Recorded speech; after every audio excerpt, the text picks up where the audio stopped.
Hello, I'm Philip Brunelle, Artistic Director and founder of Vocal Essence, and also organist, choirmaster at Plymouth Congregational Church in Minneapolis. So every day I've selected a composer, someone from the past or the present, who's had a role to play, a significant role in these two organizations. Today it's the American composer, pianist, and leader of a jazz orchestra, Duke Ellington. Born in 1899, passed away in 1974.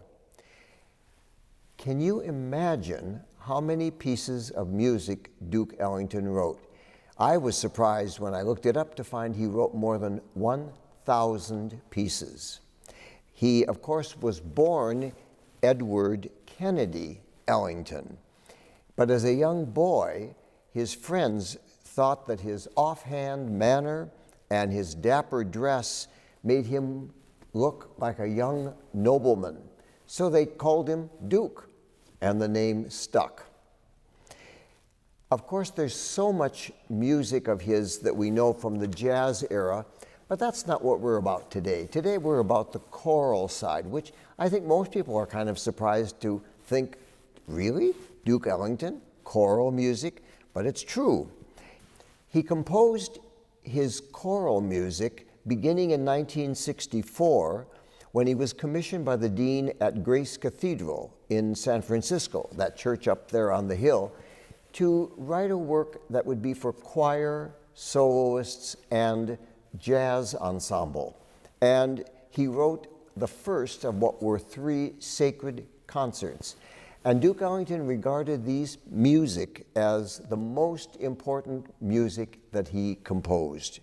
It's a combination of the jazz rhythms and styles with choral sounds and liturgy. And this first one, it had 5 movements to it, began with the text, "In the beginning, God."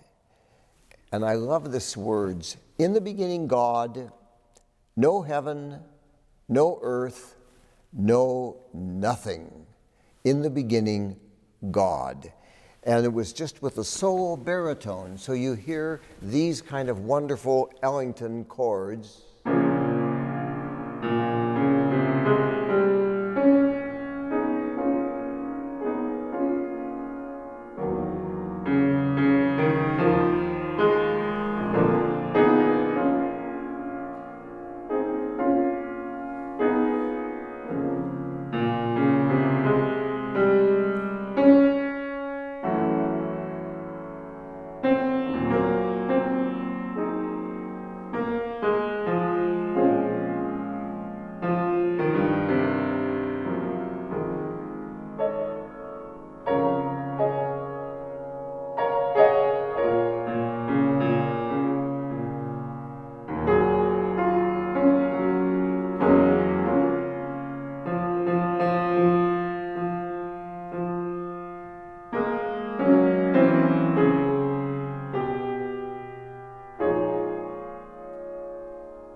And then it moves right into that wonderful swing feeling.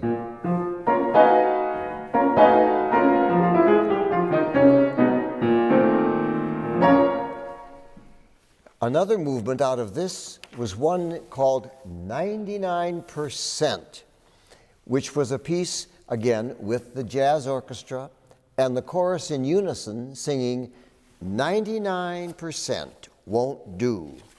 99.5 ain't enough. If you love yourself, be good to yourself, be 100% wise. That's the ticket to heaven, and there is no compromise." So you have this kind of feeling of,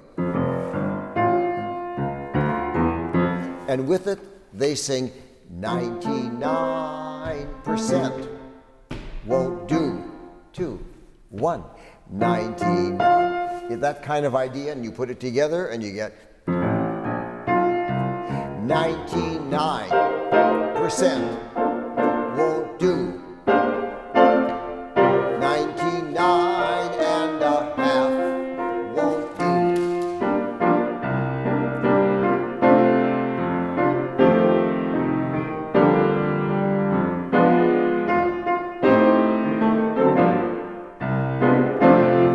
So you had that kind of music going with 99%.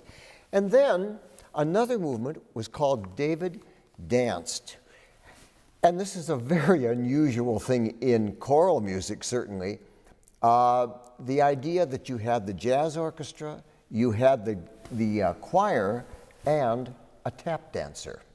And so this piece, which was called David Danced, was all about that passage in the Old Testament, about David danced before the Lord. And again, the chorus is doing this kind of thing.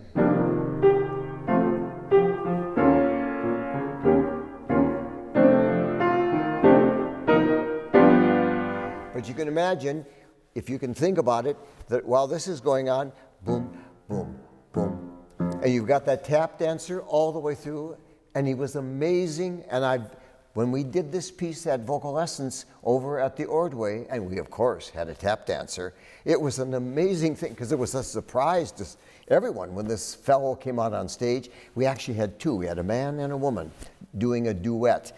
And suddenly comes this wonderful music of David Dance. Check it out. You'd love to hear it. It's great.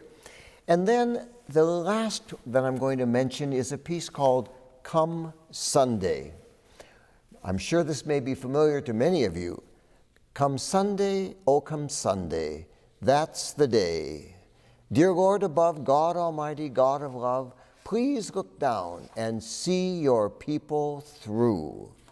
I believe that God put sun and moon up in the sky. I don't mind the gray skies, because they're clouds just passing by. Music of Duke Ellington, this one for chorus, a cappella.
Have a wonderful day.